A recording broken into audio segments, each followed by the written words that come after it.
Hello, good day everyone. So ngayon guys, andito tayo sa ah patubig at tayo ay nag-deliver kanina. Patapos natin mag-deliver, tayo ay mag-iikot-ikot muna dito at magpapalamig dahil super init. So napakasarap pakiramdam dito. Ganito kasi ang gusto kong natures, yung mga maraming puno, mga natures loving talaga ako, nature lovers. Sana all. Ayan guys, sa kabila naman ay palayan. Napakalawak na palayan at malapit na rin itong tara guys, samahan niyo ako at itutur ko kayo sa aking palayan. Sana all. Tingnan mo naman ang hampas ng hangin, oh. Wow, hindi mo ramdam dito yung init kahit napakainit talaga ngayon. So ayan, madalang yung bahay, wala kang daan makitang kabahayan, malayo sa pollution.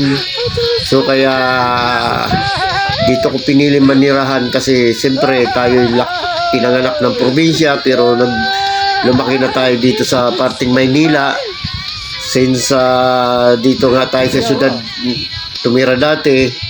After 25 years ay tayo umalis na sa Marikina dahil nga at alam nyo naman sa lugar sa syudad kung saan ang mga pollution nandyan lahat, hindi tayo makapag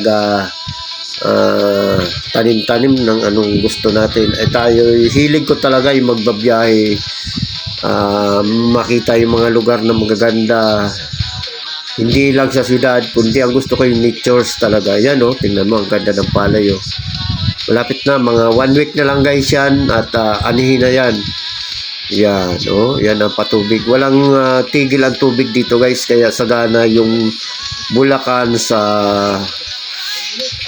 mga gulay at saka mga palay, parang Nueva Ecija rin. So ayan guys, tingnan mo yung patubig, hindi nawawala ng tubig guys dito, na sabihin nagkakaroon ng krisis sa tubig sa patubig. Ayan, kaya tuloy-tuloy lang pagtatanim dito guys ng mga kasamahan natin, kabayan nating nagpapalay.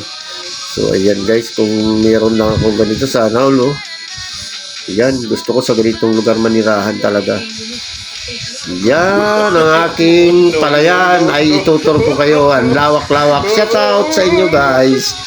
Hello sa mga aking star senders, sa inyo lahat dyan, at saka sa aking mga family saan sulok man kayo dyan. Ayan, dito tayo muna maglibot at itutur ko kayo sa aking palayan.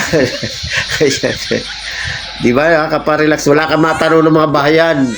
Meron man dyan kubo lang, at saka sa kabila kasi may resort.